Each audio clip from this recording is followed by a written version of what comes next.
Ceci est un livre audio autogénéré par Google. Comment survivre à l'échec scolaire? Bienvenue de l'autre côté du miroir. Linda Tezrarin. Comment survivre à l'échec scolaire? Bienvenue de l'autre côté du miroir. Préface de Jacques Denant. Nous savons qu'il reste dans ce livre des imperfections. Alertée sur ce point, l'auteur a fait valoir qu'elle faisait partie de son témoignage. L'éditeur? Copyright L'Harmattan 2012. 5 à 7 rue de l'École Polytechnique, 75 005 Paris. http://www.librairieharmattan.com. diffusion.harmattan@wanadoo.fr. harmattan@wanadoo.fr. ISBN 978 296 56 976 8. EAN 9 782 296 569 768. Préface. Par Jacques Denant, docteur en sciences de l'éducation.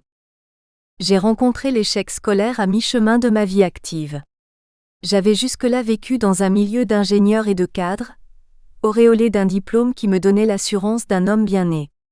Devenu formateur d'adultes en 1972, je me suis occupé de l'insertion sociale et professionnelle des jeunes ayant terminé leur scolarité sans aucune qualification. Âgés accent aigu S entre 18 et 25 ans, certains d'entre eux avaient des connaissances si déficientes qu'on se demandait ce qu'ils avaient pu faire durant les 10 années qu'ils avaient passées à l'école. Ayant pris ma retraite, j'ai proposé mes services à un collège en zone d'éducation prioritaire. On m'a confié des élèves en difficulté, qu'il fallait accompagner en maths et ou en français. La plupart d'entre eux ne possédaient pas les bases du primaire. Il m'est arrivé d'en persuader quelques-uns qu'un effort suffisait pour combler leurs lacunes. Mais le plus souvent, je courais avec eux derrière le programme, sans cesse retardés par le fait qu'ils ne possédaient pas ce qu'ils étaient censés avoir acquis. J'ai rencontré Linda en 2005 quand, pour la seconde fois, elle venait d'échouer au CAP. Ayant gagné un peu d'argent grâce aux emplois de la formation en alternance, elle n'avait pas encore pris conscience des conséquences de son échec. Lorsqu'elle a décidé son voyage en Afrique, je lui ai recommandé de tenir un journal afin de pouvoir le raconter. Son récit était celui d'une voyageuse curieuse et attentive, et aussi le regard sur l'Afrique d'une jeune Française d'origine algérienne. Je lui ai alors proposé de raconter sa scolarité. Elle m'envoyait son texte au fur et à mesure qu'elle l'écrivait. Il était rempli de fautes d'orthographe, mais Linda savait décrire sa vie à l'école et au collège, la bonne surprise de son orientation vers un lycée professionnel de la photo et la déception de se voir rattrapée par ses lacunes, enfin la découverte de la vie en entreprise lorsque, pour tenter une nouvelle fois le CAP, elle avait signé un contrat de professionnalisation. L'échec scolaire vécu comme une espérance qui se dérobe, voilà ce que rapporte ce livre. Depuis quelques années, les comparaisons internationales révèlent un trop-plein d'échecs dans notre système scolaire. Des enseignants et des chercheurs ont écrit des livres et des articles sur ce sujet, mais aucun d'eux n'a vécu ce qu'ils observent, car pour être parvenus où ils étaient, il avait fallu qu'ils soient de bons élèves. Linda a vécu ce qu'elle raconte, et bien que située de l'autre côté du miroir, elle est capable d'évoquer son échec avec une certaine distance. Elle a gardé un bon souvenir de sa scolarité, elle a aimé l'école, elle a aimé apprendre, mais les tribulations de sa famille ont gravement perturbé ses 2 premières années dans le primaire. Elle en a gardé des lacunes dont elle n'a vraiment pris conscience qu'avec le test d'entrée en 6e. Mais ce test n'avait qu'un but statistique, il ne déclenchait aucune action de remise à niveau. Linda a sollicité l'aide d'un professeur qu'elle appréciait. Celle-ci l'a écoutée et lui a donné de bons conseils, mais elle ne pouvait rien faire de plus. Je pense aux écoles danoises où l'enseignement obligatoire est regroupé dans un seul cycle, qui correspond chez nous au primaire et au premier cycle du secondaire. Un enseignant prend en charge un groupe d'élèves de 6 ans et les suit tout au long des 10 années de leur scolarité, sa mission étant de les amener tous à bon port. Mais nous sommes en France, et Linda a fini sa scolarité en situation d'échec au plus bas niveau. Quelle utilité pour elle d'avoir écrit ce livre? Il est pour moi comme un diplôme, il est mon diplôme, écrit-elle. Quelque valeur que donne la société à ce diplôme, il lui aura au moins permis de se pencher sur son propre parcours et d'apprendre à écrire en écrivant. Dans le dernier chapitre, j'ai prolongé son regard en l'interrogeant. Je lui ai demandé plus d'explications sur les circonstances et sur les aléas de son apprentissage, mais je voulais aussi l'aider à mieux se connaître pour se construire un avenir à la mesure de la personnalité que révèle son récit. Introduction. Je ne suis pas enseignante, je ne suis pas salariée de l'Éducation nationale et je ne fais pas non plus partie d'une association éducative. Je suis une élève. J'ai été une élève qui a redoublé 2 classes primaires et j'ai traîné mes lacunes tout au long de ma scolarité. Je fais partie de ceux qu'on oublie, parce qu'ils ne font aucun grabuge. Mon livre vous invite à regarder de l'autre côté du miroir, à lire cette histoire où je raconte comment j'ai terminé l'école au plus bas niveau, sans aucun diplôme. Saurez-vous me comprendre ou bien allez-vous me condamner, comme l'a fait l'institution scolaire ? L'histoire commence lorsque Jacques et Cécile de Nantes, que j'appelle mes grands-parents, m'ont conseillé de tenir un journal de bord durant le voyage que j'allais faire en Afrique. Jacques a trouvé mon récit intéressant, et aussi la manière dont je racontais.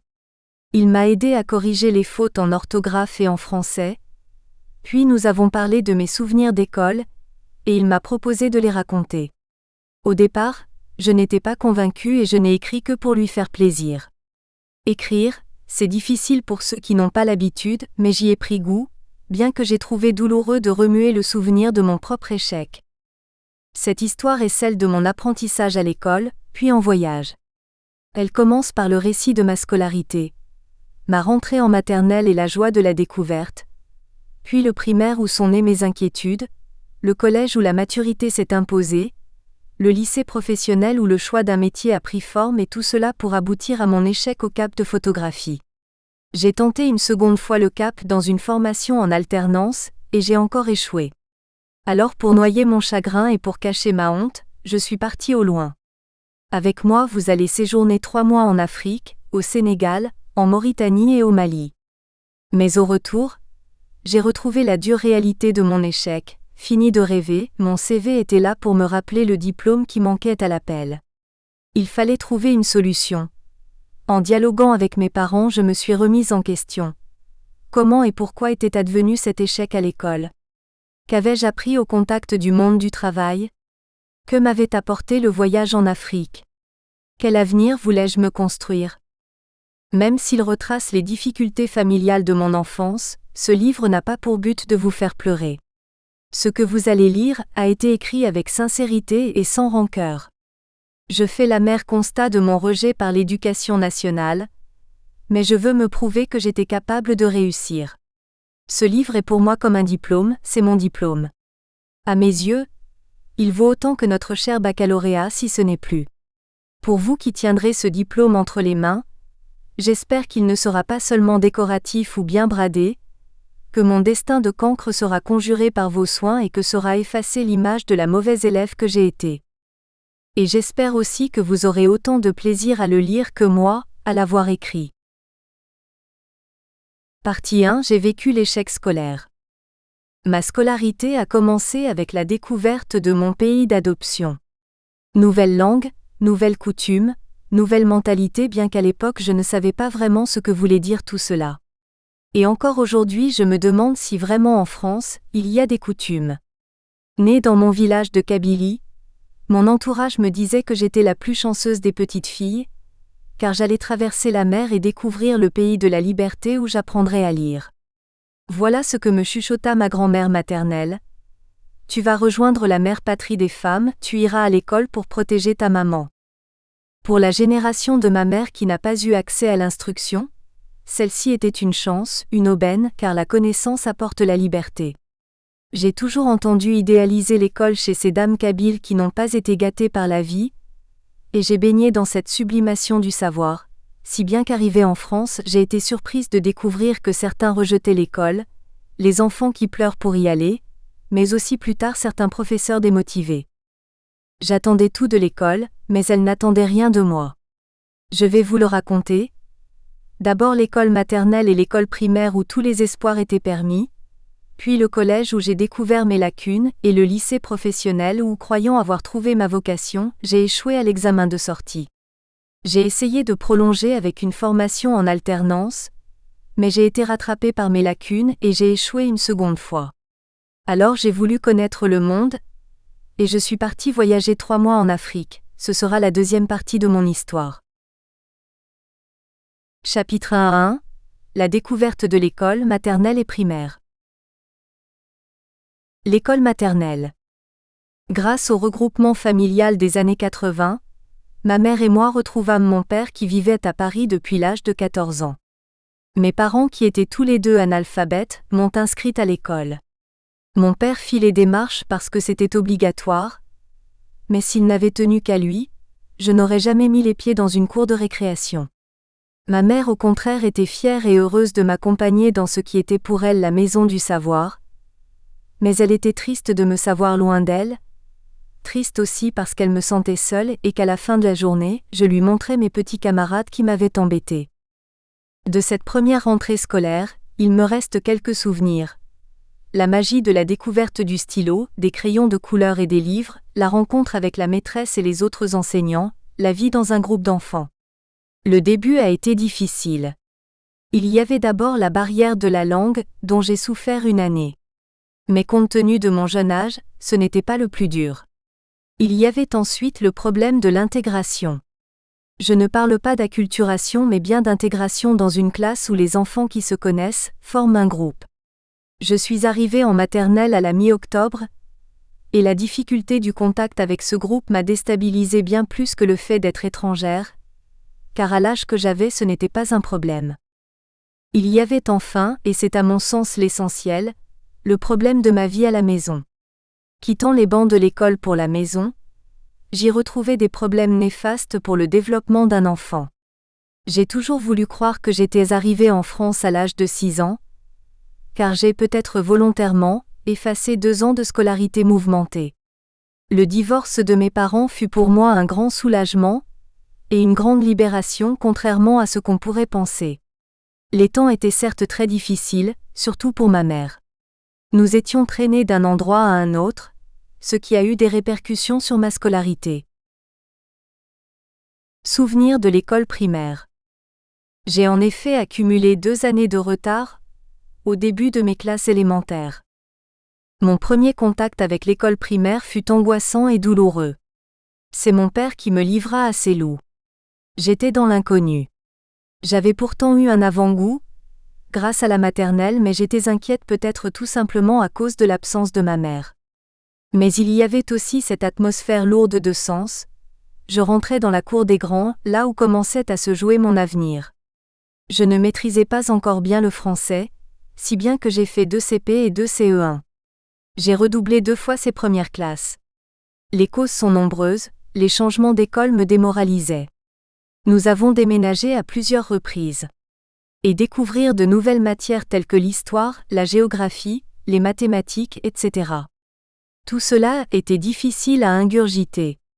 Quant à savoir s'il est bon de faire redoubler un enfant, dans mon cas je crois que c'était nécessaire parce que j'étais totalement absente, je n'arrivais plus à suivre. À cette époque, les classes d'adaptation pour étrangers n'existaient pas encore. Je ne me souviens pas exactement de la pédagogie, mais je savais déjà l'importance du professeur et de sa façon d'enseigner. Comme je changeais souvent d'école, je sentais déjà que par moments quelque chose clochait et ce quelque chose venait de ce que chaque enseignant avait sa méthode personnelle de travail. Quand ma situation s'est stabilisée, j'ai eu le plaisir de voir tous les matins un maître à la fois protecteur mais aussi passionnant et passionné par son métier. Tous les ans on changeait d'instituteur, mais on l'avait toute l'année avec 3 autres enseignants pour le dessin, la musique et de l'expression corporelle, l'éducation physique et sportive. Les cours sur l'art n'étaient qu'une initiation. Je les recevais comme une détente 3 heures par semaine. Ce dont je me souviens le mieux, c'est la discipline et la rigueur. L'école m'avait inculqué le respect en utilisant la peur. Je me souviens que lors des rentrées scolaires, le directeur nous mettait en rang par 2 dans la cour de récréation. Ensuite il y avait le long discours solennel qu'on écoutait sans comprendre très bien le vrai enjeu, puis nous étions répartis dans les classes. Le professeur prenait la relève de l'autorité, se mettre devant nos pupitres et attendre l'autorisation de s'asseoir, tout cela faisait partie du protocole. Ces petits détails, celui des notes de tenue du cahier et celui des récompenses au moyen d'images ou de bonbons si on avait bien appris sa leçon, ils étaient un peu stupides, mais n'empêche que ça fonctionnait. J'ai un bon souvenir d'une maîtresse de CM2 qui utilisait cette méthode pour nos leçons de géographie. Je n'étais pas une très bonne élève, mais j'ai réussi un jour à gagner une récompense. J'étais si heureuse, moi qui regardais les autres avec envie. Elle avait su réveiller en moi le désir de réussir, et c'était le plus important. Elle était aussi contente que moi, ce qui me fit grand plaisir. J'étais très fière de moi, j'avais eu les faveurs du professeur et la récompense. Je me souviens d'une autre bonne aventure qui m'a aussi valu une récompense. Nous avions un professeur de musique, une femme black avec un accent américain qui nous a donné un exposé à faire. C'était sur la chanteuse de jazz Ella Fitzgerald. La semaine d'après, avec mon petit résumé recopié dans mon dictionnaire, je lisais à haute voix la biographie de cet artiste. Personne d'autre n'avait fait cette recherche. Nous avions déjà chacun nos intérêts divers de loisirs, certains pour le sport, d'autres pour le dessin mais peu s'intéressaient à la musique. Nous n'étions pas encore pris d'une flemme de l'école, mais cela commençait. Donc les élèves de ma classe ont considéré qu'il n'était pas intéressant de faire ce travail. Moi je jouais encore le jeu. Il était trop tôt pour se faire contaminer et puis je n'ai jamais été précoce. À mes yeux, l'école préparait encore de beaux jours et mon dégoût est venu bien plus tard. Je n'avais pas encore compris le système et quelques années plus tard, c'est lui qui ne m'a pas comprise. Mais je reviens à la prof de musique. J'ai réussi avec brio cet exposé, et le professeur m'a remercié. C'est fou quand même, remercier une élève d'avoir fait le travail qu'on lui demandait. Quelques mois plus tard, il y avait une sélection d'élèves pour recevoir un prix de la ville de Paris dans la magnifique salle de l'hôtel de ville. Et devinez qui a été choisi ? C'est moi. Les professeurs d'art des classes de CM2 devaient désigner 2 élèves. J'étais l'une des 2. Le jour J, mon professeur de musique m'a dit que c'était elle qui m'avait choisi et j'en fus très surprise. Je reviens sur la tenue des cahiers qui, à mon sens, est la base de l'apprentissage de l'organisation. Jusqu'à maintenant, j'utilise toujours les mêmes méthodes, mettre un titre au milieu en le soulignant en rouge, sauter des lignes pour aérer le texte, etc. J'ai appris la base de la clarté, être clair dans tout ce que je fais pour éviter de tomber dans la désorganisation. J'ai aussi le souvenir d'un voyage dans le Jura. C'est une excellente idée de faire découvrir aux enfants une autre France, surtout pour ceux qui ne bougent pas. Avant ce voyage, la France se limitait pour moi à Paris, pour être précise à mon quartier, pour être encore plus précise à 2 pâtés de maison, si bien que travailler sur un lieu géographique et ensuite s'y rendre me révélait des choses incroyables. En plus des activités telles que les promenades avec des raquettes à neige, on nous a même fait découvrir un sport, le ski de fond. La sortie dont je me souviens le mieux est celle des grandes caves à fromage. J'étais subjuguée de voir comment on faisait un fromage. C'était comme si on venait de me révéler un secret énorme. À la fin de cette visite, on nous avait offert du comté, le fromage qu'on venait de voir fabriquer. C'était un souvenir de plus que je vous énonce, mais pour moi ce voyage a eu un impact inimaginable. En CE2, nous avons eu une initiation aux langues étrangères. À ma grande surprise, ce fut du portugais, oui du portugais. Je me suis empressée de montrer mon mécontentement en demandant pourquoi nous ne faisions pas de l'anglais, qui était plus utile et important que le portugais. Oui, je sais, ce n'est pas très sympa pour les Portugais, mais il faut voir cela dans le contexte. À cette époque, l'Europe n'existait pas encore et je n'avais pas tort, s'agissant d'une classe d'enfants qui apprenaient une langue pour la première fois. La maîtresse m'a sèchement répondu qu'il y avait d'autres langues que l'anglais. Une fille de 10 ans n'avait pas à discuter. Nous avons finalement été heureux d'apprendre cette langue. Le professeur était une toute petite dame avec une coiffe au bol, qui venait une fois par semaine faire 1 heure de cours. C'est le seul cours dont je me souvienne. Elle apportait des gâteaux traditionnels que nous dévorions, mais dont j'ai oublié le nom, et elle nous apprenait aussi des chansons que nous chantions avec enthousiasme. Finalement, j'ai été heureuse d'être initiée à cette langue, même si aujourd'hui je suis incapable de parler portugais autrement qu'en fredonnant le reste d'une chanson. Voilà pourquoi c'était génial le primaire, pour la découverte de l'autre, pour les voyages organisés, pour le corps enseignant complètement voué à ses élèves. Je précise bien ses élèves parce que le professeur se sentait responsable de son groupe, parce qu'on avançait tous en groupe. Là, j'avais vraiment l'impression que nous avions affaire à l'école de la culture, de la diversité, du partage, de l'échange et de l'égalité. Chapitre 2 à 1, le collège. L'arrivée au collège. Pour moi, le collège était comme un début de liberté, c'était la rentrée dans la cour des grands, l'accès à la responsabilité et au devoir. Devoir qui voulait dire, fini l'insouciance des beaux jours. J'avais compris que le changement ne se limiterait pas à la tenue de mes cahiers, et encore moins à continuer ma vie d'écolière gentille. Il était question d'avenir, en tout cas d'y penser sérieusement. Contrairement au premier cycle qui consistait à savoir lire et écrire parce que c'était important, parce que la maîtresse nous disait souvent « c'est pour plus tard quand tu seras grande », là c'était autre chose. Responsable, a dit la directrice du collège-lycée Stéphane Mallarmé en nous accueillant. Son discours a commencé par ce mot lourd de sens qui pour certains d'entre nous sonnait trop fort. Cette première journée fut courte mais en 2 heures, nous avons fait connaissance avec notre professeur principal et avec l'établissement. Rien que la visite guidée à elle seule me faisait flipper, mon souci à ce moment-là était « comment vais-je me souvenir des lieux, à quel étage faut-il aller, etc. » Ce genre de problème était vital pour une préadolescente. Nous avions eu nos livres de chaque discipline, notre carnet de correspondance pour les messages entre les parents et le corps éducatif. Nous avions déjà un carnet en primaire, mais nous devions maintenant le remplir nous-mêmes. Mon angoisse se dissipa assez vite, et je suis rentrée chez moi avec une impression de grandeur, c'est-à-dire d'avoir mouru de quelques années. La responsabilité de mon emploi du temps qu'il fallait gérer, la liste des matières avec chacune un professeur au lieu du maître qui enseignait tout dans le primaire. Tout semblait relever d'une organisation minutieuse. Il y avait une CPE1 qui se chargeait des retards et des absences, le secrétariat qui gérait l'argent qui rentre et qui sort. Il y avait la grande salle des professeurs, où j'ai fait de nombreuses visites lorsque nous autres, élèves sur le fil rouge, devions rendre un devoir en retard. Il y avait une enfilade de classes qui se ressemblaient toutes, à l'exception des classes de sciences qui n'avaient pas le même décor.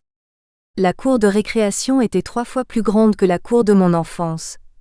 Il est vrai qu'on devait y être 3 fois plus nombreux. Les premiers contacts.